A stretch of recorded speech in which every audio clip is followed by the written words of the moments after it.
Gimingasad ko ninyo guys. Tapos na ulit ng fight ko before ako maka-live.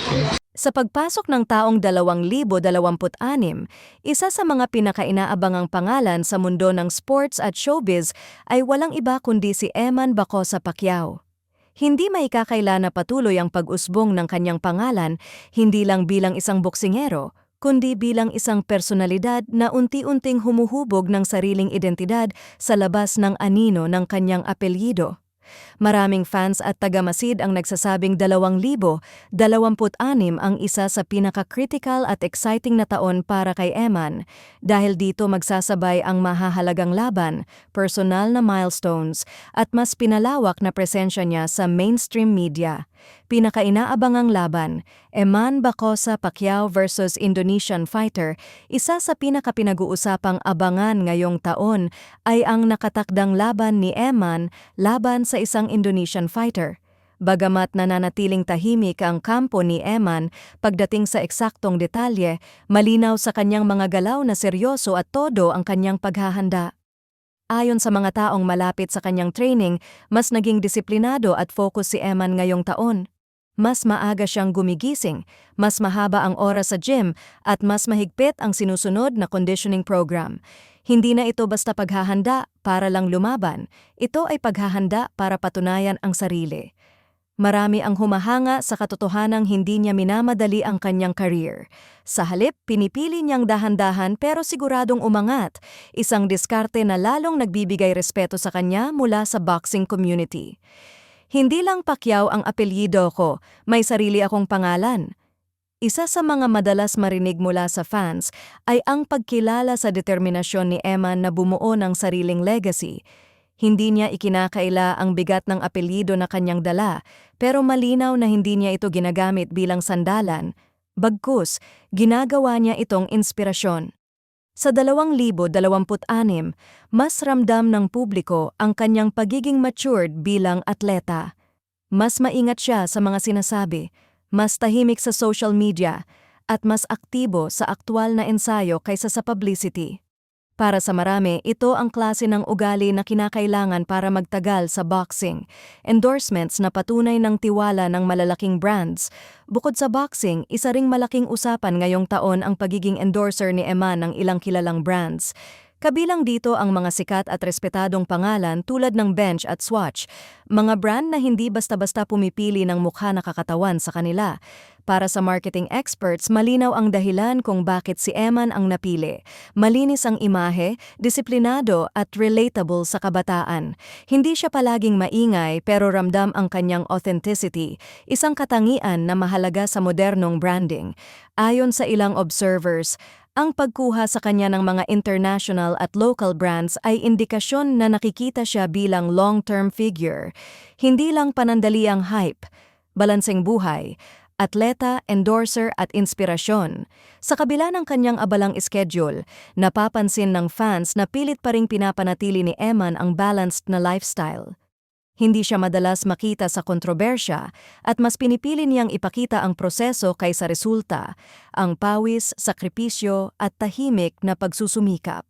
Maraming kabataan ang nagsasabing nakakakuha sila ng inspirasyon mula sa kanyang kwento.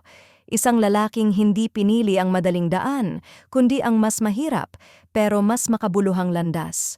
Reaksyon ng publiko, sana manalo siya ngayong taon.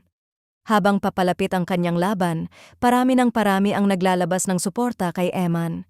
Sa social media, madalas mabasa ang mga mensaheng, "Hindi kami naghahanap ng perfect fighter, gusto lang namin yung totoo at masipag." Sana manalo siya, ramdam mong pinaghandaan niya talaga. Iba yung determinasyon niya ngayon, mas buo. Para sa marami, ang panalo ni Eman ay hindi lang tungkol sa boxing record, kundi simbolo ng tiyaga at tahimik na pagsusumikap. Ano pa ang pwedeng abangan sa 2026? Bukod sa kanyang laban at endorsements, may mga bulong-bulungan din na posibleng mas lumawak pa ang exposure ni Eman sa sports-related media, gaya ng features, interviews, at documentaries na mas magpapakita ng kanyang journey bilang atleta.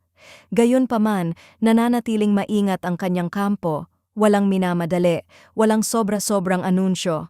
Para sa kanila, mas mahalaga ang resulta kaysa ingay, 1 taon ng pagsubok at pagpapatunay. Sa kabuuan, ang 2026 ay tila taon ng pagpapatunay para kay Eman Bacosa Pacquiao. Hindi ito taon ng yabang o kontrobersya, kundi taon ng tahimik na laban sa loob at labas ng ring. At habang patuloy siyang nagsasanay, lumalaban at hinaharap ang pressure ng inaasahan ng marami, isang bagay ang malinaw.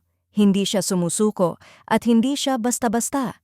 Sa huli, panalo man o hindi ang kalalabasan ng laban, para sa maraming sumusuporta sa kanya, panalo na si Eman sa dedikasyon, disiplina at respeto na unti-unti niyang binubuo. Kung ikukumpara sa mga nakaraang taon, kapansin-pansin na mas structured at mas disiplinado ang galaw ni Eman ngayon. Hindi na basta ensayo lang, kundi plano na may sistema. Ayon sa mga malapit sa kanyang training camp, mas binibigyang halaga niya ngayon ang tamang pahinga, tamang pagkain, at mental conditioning, mga bagay na minsang hindi agad pinapansin ng mga batang atleta. Hindi na rin siya padalos-dalos sa mga desisyon. Bawat hakbang ay pinag-iisipan, kailan lalaban, paano maghahanda, at kailan lalabas sa publiko. Para sa mga veterano sa boxing, ito ang malinaw na senyales ng pagiging mas mature bilang mandirigma sa ring. Hindi rin maikakaila na sa taong ito, mas naging visible si Eman bilang public figure. Ang kanyang pagiging endorser ng bench at Swatch ay hindi lang simpleng endorsement deals. Ito ay indikasyon na nakikita siya bilang simbolo ng modernong kabataang Pilipino. Disiplinado, may prinsipyo at may pangarap. Para sa fans, nakakatuwang makita na sa kabila ng kanyang pagiging atleta, hindi siya nawawala sa lupa. Simple pa rin ang dating, hindi mayabang at mas pinipiling ipakita ang gawa kaysa salita. Para sa marami, ang 2026 ay taon ng paghubog para kay Eman Bacosa Pacquiao. Hindi pa ito ang dulo ng kanyang kwento kundi isang mahalagang kabanata kung saan masusukat ang kanyang determinasyon, disiplina at tibay ng loob. Ito ang taon kung saan mas makikilala siya hindi bilang anak ni o kaapelyido ni, kundi bilang Eman, isang atleta na lumalaban para sa sariling pangarap. Sa mundo ng boxing at showbiz na puno ng ingay, intriga at mabilisang kasikatan, si Eman Bacosa Pacquiao ay tila pumipili ng ibang landas. Mas tahimik, mas matatag at mas totoo. At habang patuloy siyang naghahanda para sa kanyang laban kontra sa Indonesian fighter, isang bagay ang malinaw sa mata ng publiko. Ang laban niya ay hindi lang sa ring, kundi sa sarili, at sa bawat araw na lumilipas, mas pinipili niyang manalo sa tamang paraan. At ito ang tunay na dahilan kung bakit patuloy siyang inaabangan ngayong 2026.